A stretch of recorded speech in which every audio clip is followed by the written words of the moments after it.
രാഹുൽ ഗാന്ധിയുടെ വോട്ടാരോപണത്തിൽ പ്രതിഷേധം കടുപ്പിക്കാൻ ഇന്ത്യ സഖ്യം. നാളെ കേന്ദ്ര തെരഞ്ഞെടുപ്പ് കമ്മീഷൻ ഓഫീസിലേക്ക് പ്രതിഷേധ മാർച്ച്. വിനിത വേണു ചേരും വിശദാംശങ്ങളുമായി. വിനിത വേണു, രാഹുൽ ഗാന്ധി ഉന്നയിച്ച ഓരോ ആരോപണങ്ങളും ആ ആരോപണങ്ങളൊക്കെ ശരിവെക്കുന്ന കണ്ടെത്തലുകളും നമ്മൾ ഇന്നലെ കണ്ടതാണ്. ഇനി എത്തരത്തിലുള്ളൊരു പ്രതിഷേധത്തിലേക്കാകും ഇന്ത്യ സഖ്യം നീങ്ങുക? Good morning Arya Keerthana.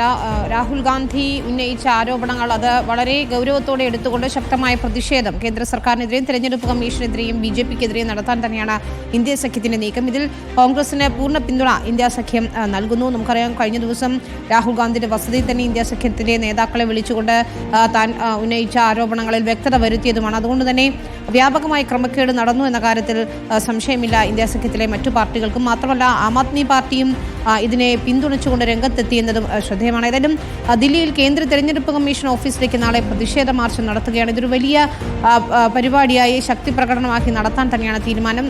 ഇതിന്റെ മറ്റ് സമരപരിപാടികൾ ആസൂത്രണം ചെയ്യുന്നതിന് വേണ്ടി നാളെ AICC ആസ്ഥാനത്ത് കോൺഗ്രസ് അധ്യക്ഷൻ മല്ലികാർജ്ജുൻ ഖർഗെയുടെ നേതൃത്വത്തിൽ യോഗം ചേരുകയും ചെയ്യുന്നുണ്ട്. കർണാടകയിൽ കഴിഞ്ഞ ദിവസം നമ്മൾ കണ്ടതാണ്, വലിയ പ്രതിഷേധ മാർച്ച് നടത്തിയിരുന്നു. രാഹുൽ ഗാന്ധി തന്നെ മാർച്ചിൽ പങ്കെടുക്കുകയും പ്രതിഷേധം ഈ കഴിഞ്ഞ ദിവസം ആവർത്തിച്ച ആരോപണങ്ങളൊക്കെ ഉയർത്തുകയും ചെയ്തിരുന്നു. മഹാരാഷ്ട്രയിലും ഹരിയാനയിലും ഛത്തീസ്ഗഡിലും സമാനമായ രീതിയിൽ വലിയ ക്രമക്കേട് നടന്നു എന്നതാണ് കോൺഗ്രസ് ആരോപിക്കുന്നത്. ഇവിടങ്ങളിലും തെരഞ്ഞെടുപ്പ് കമ്മീഷൻ ഓഫീസുകളിലേക്ക് പ്രതിഷേധ മാർച്ച് സംഘടിപ്പിക്കുമെന്നാണ് അറിയിക്കുന്നത്. മാത്രമല്ല, വോട്ടർ പട്ടിക കൃത്രിമം നടത്തുന്നതിന് കൂട്ടുനിന്ന തെരഞ്ഞെടുപ്പ് ഉദ്യോഗസ്ഥർക്കെതിരെ നടപടി വേണമെന്ന ആവശ്യവും കോൺഗ്രസ് ഉയർത്തുന്നുണ്ട്.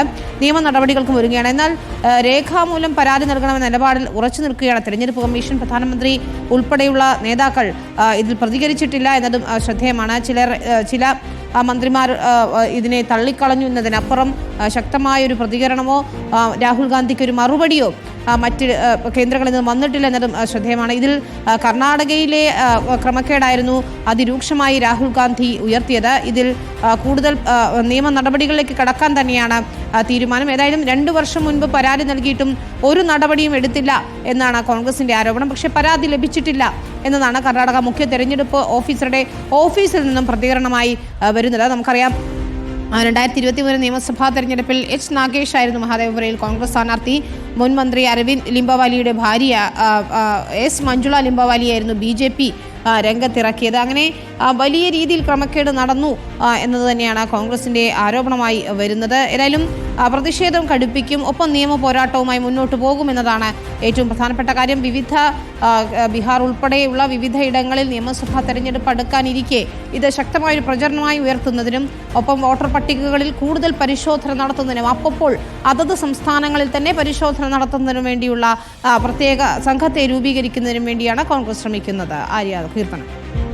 ശരി, വിനീത വേണുവാണ് വിശദാംശങ്ങൾ നൽകിയത്. എന്തായാലും വിഷയത്തിൽ പ്രതിഷേധം കടുപ്പിക്കാൻ ഒരുങ്ങുകയാണ് ഇന്ത്യ സഖ്യം.